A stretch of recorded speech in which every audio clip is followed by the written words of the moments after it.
Hello, I'm Niall Livesey, and welcome to Test Drive, the show where we go in depth with some of automotive's most unique and interesting cars. Today, we have the 2017 Ford F-150 XLT, equipped with the Super Crew 5.5-foot bed and the 3.5-liter EcoBoost V6 engine. This truck is meant for work, not for luxury. So we're going to go in, show you all the features of this truck, and give you the rundown. Let's go take a look.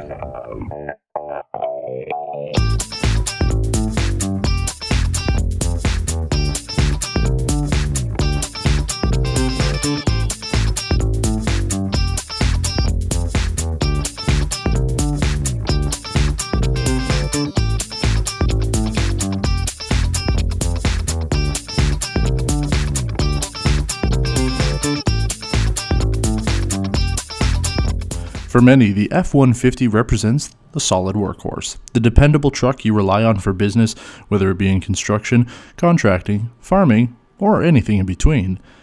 Now in its 13th generation, the F-Series truck is ubiquitous with the trades. However, there's an entirely separate market for these trucks, and those will never be asked to haul a trailer or deliver heavy equipment.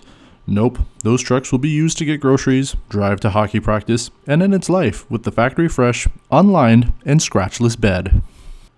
But today, it's the XLT's day to shine, the hardworking 6 in the morning to 9 at night, 5 day a week, every week kind of truck. The truck that most will turn to as their first choice when they need a new commercial vehicle. The 5.5-foot bed is the smallest option, but most practical for everyday work. As we move into the interior of this truck, we find the familiar Ford dashboard and center console. The front 40-20-40 seats allow the center seat to fold flat to work as an armrest, fold up for the passenger, fold up again for additional storage, along with more storage when used as that armrest. You'll also find little Easter eggs like the Ford F-150 logo above the door jamb vents.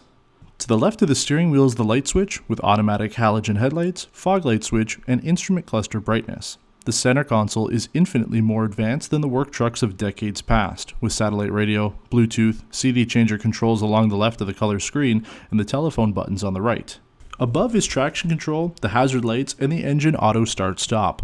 Radio volume and operation controls are found below, with the heating and air conditioning settings at the bottom.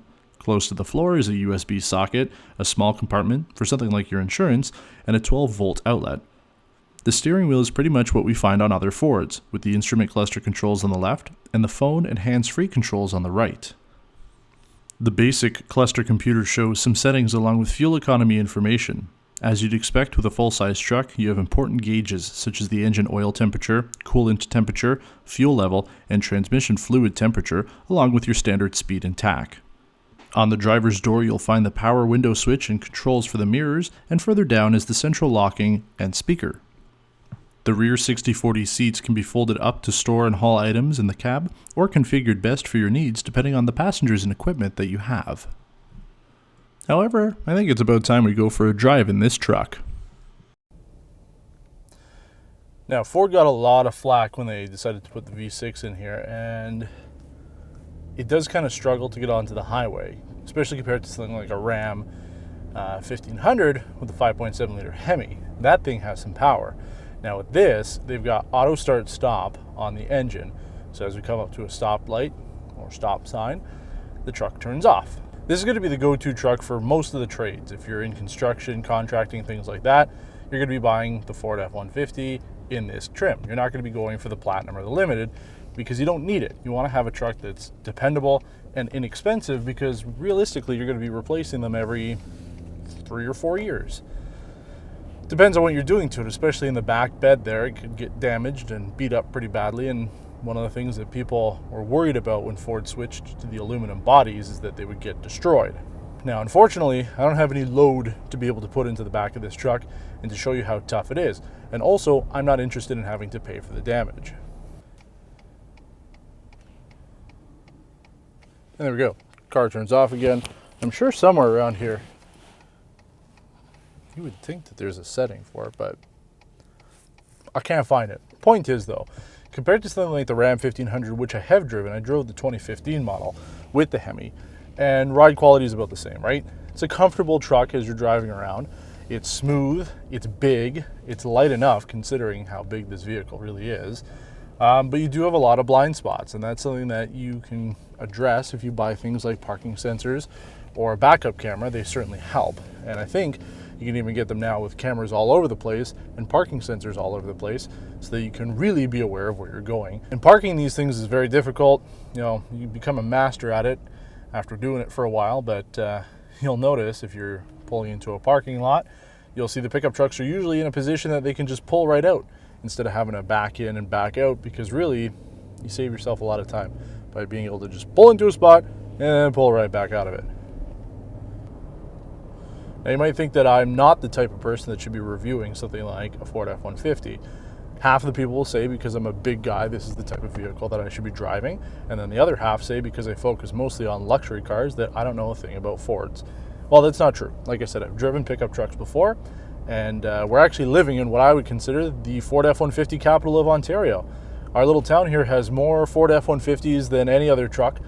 There's one right there. And I believe we're going to pass another one as we come around this corner here, because they're all over the place. People buy this truck. And for just under 50 grand, as we have tested here, you get, you know, what you would expect from a pickup truck. It has an engine. It has four-wheel drive. It has a bed. 5.5 feet's not too bad. Depends on what you're doing, right? If you're going to be putting some construction equipment in there, tools, materials, things like that, it's plenty of space. And if you have people that you have to take, you can fit 6 people. This seat folds up, so you can have 6 people in this truck. Now, if you're doing things like massive landscaping and you have huge pieces of equipment, maybe something like a single cab with the 8-foot bed makes more sense. Or you move up a level to the F-250, F-350. But for what most people need out of a truck, this is what you buy. If you want something luxurious, cannot explain to you why people buy this truck as a luxury vehicle, but people do. But we're not reviewing that one. We're reviewing the everyman truck today. And so far, I like it. Now, as I mentioned, something like a backup camera certainly helps with the truck like this. You get a little dinky 3-inch screen here, so that's not super useful, but that's kind of what you're getting with a base model vehicle of any type, whether it's a Ford F-150 or a Kia Soul. That just seems to be what they put into these cars now. So you do have a little display, but again, I would certainly upgrade to at least have a backup camera to be able to see where you're going behind you. But you get things like satellite radio. You can plug in your phone either through Bluetooth or USB, which again are pretty standard for new cars today. The controls are laid out pretty well. You've got your heat, your air conditioning, where they go. Really straightforward. And again, if you're driving this every day as a work vehicle, this is great. You've got plenty of space to do what you need to do. There's like, why do you need more? That's what I'd like to know. Why do you need to get a limited? Why do you need to get a platinum? Why do you need to get a King Ranch? Okay, there's no sunroof. Well, it's a truck. It's a pickup truck. It's a pickup truck. It's a pickup truck. These are meant to do work, not to go and do shit.